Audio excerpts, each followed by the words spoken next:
তার চারটা সিস্টেম আছে। আল্লাহ রাসূল সাল্লাল্লাহু আলাইহি ওয়াসাল্লাম এক নম্বর বলেন কলবান শাকিরা।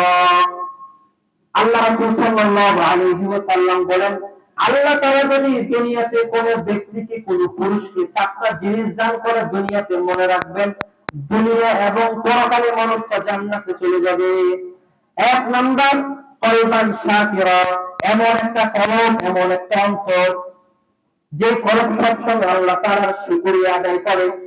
আপনি খাচ্ছেন তারপর আলহামদুলিল্লাহ, চলতেছেন আলহামদুলিল্লাহ, বিপদ হয়েছে আলহামদুলিল্লাহ, ব্যবসায় লস হয়েছে আলহামদুলিল্লাহ, সব সময় শুধু আল্লাহর শুকরিয়া আদায় করতেছেন।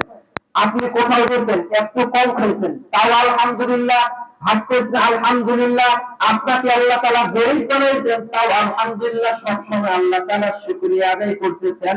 আল্লাহ রাসূল সাল্লাল্লাহু আলাইহি ওয়াসাল্লাম বলেন এই কোন পুরুষ মানুষের ভিতরে এই গুণটা যদি থাকে তাহলে মনে করবেন দুনিয়াতেও কল্যাণ পরকালেও মুক্তি।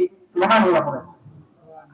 দ্বিতীয় নম্বর গুণ হচ্ছে ওয়ালিসানান যাকিরা, কোন ব্যক্তির যদি কোন পুরুষ মানুষের যদি জিহ্বা আল্লাহ তাআলার জিকির সব সময় করে, ওয়ালিসানান যাকিরা, আল্লাহর জিকিরে লিপ্ত থাকে, খাচ্ছেন লা ইলাহা ইল্লাল্লাহ, বসে আছেন লা ইলাহা ইল্লাল্লাহ, শুয়ে আছেন সুবহানাল্লাহ আলহামদুলিল্লাহ লা ইলাহা ইল্লাল্লাহ আল্লাহু আকবার, বুঝতেছেন চলতেছেন খাচ্ছেন সবসময় ইস্তেগফার, সবসময় জিকির, সবসময় সবকিছু লেগেই আছেন। এই হলো দুই নম্বর। তিন নম্বর কোন ব্যক্তিকে যদি আল্লাহ তাআলা বিপদ আপদে সে যেন ধৈর্য ধারণ করে এমন, এটা তিন।